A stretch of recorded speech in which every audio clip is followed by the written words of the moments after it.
To nation theory पर आपकी राय क्या है? क्या धर्म के आधार पर पाकिस्तान बनना चाहिए था? पहली बात तो जो उस समय के राजनेता लोग थे, जो उस समय के थे, उन लोगों ने सबसे बड़ी गलती किया कि हमारी जमीन, हमारा देश को एक लाइन खींच के चला गया, इधर इंडिया, इंडिया पाकिस्तान आप मान लिए। तो सबसे बड़ी बेवकूफी है।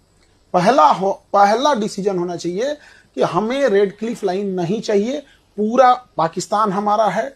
डूरन लाइन नहीं चाहिए, हमारे गांधारी का गांधार था और इधर हमको म्यांमार हमारा था। 1900 आजादी के केवल 10 साल पहले म्यांमार अलग हुआ था, 1937 में। 35 के अधिनियम के तहत 37 में कंप्लीट खत्म, पूरा अखंड भारत चाहिए था। अभी क्या ले आए यहाँ पर? किसकी वजह से हुआ बंटवारा? उस समय जितने लोग थे सब जिम्मेदार थे, कोई एक आदमी नहीं। नहीं। लोग कहते हैं नेहरू जी की वजह से हुआ, कुछ कहते हैं गांधी की वजह से हुआ, कुछ कहते हैं जिन्ना की वजह से हुआ, एक पटेल ही थे, कुछ लोग कहते हैं।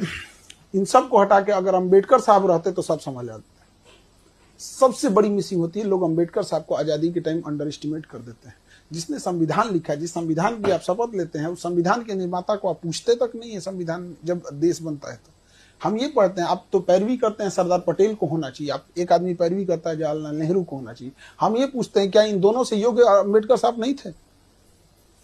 आप इन्हीं से पूछिए कि आप दोनों से योग्य थे कि नहीं थे। अंबेडकर साहब वो व्यक्ति थे जिनके हाथ में था एक अलग देश बनाना। 1932 रैमजे मैकडोनाल्ड प्रधानमंत्री, लंदन में बैठ के गोल में सम्मेलन चल रहा था, गांधी जी और वहां खड़े थे। वापस आए, इन्होंने कहा कि मुझे दलितों के लिए अलग देश नहीं चाहिए, बल्कि मुझे उनके लिए आरक्षण चाहिए ताकि मैं उनका उत्थान कर सकूं। क्या जिन्ना से कम पावरफुल थे अंबेडकर साहब? नहीं, उनकी देशभक्ति पे सवाल उठा देते हैं सब। अगर वो चाहते तो वो जैसे जिन्ना ने बनाया था बना सकते थे। सबसे योग्य कोई व्यक्ति था उस समय तो अंबेडकर साहब, जिसकी कोई चर्चा नहीं। उन्हीं को प्रधानमंत्री बनना बिल्कुल होना चाहिए, तो सब लोग एक्सेप्ट कर लेते, इवन जिन्ना भी एक्सेप्ट कर लेता, इधर इंडिया भी एक्सेप्ट कर लेता। लेकिन अपना पर्सनल ईगो में वो एक इंसान छोटी जाति से आता, वहां भी दिखा दिया।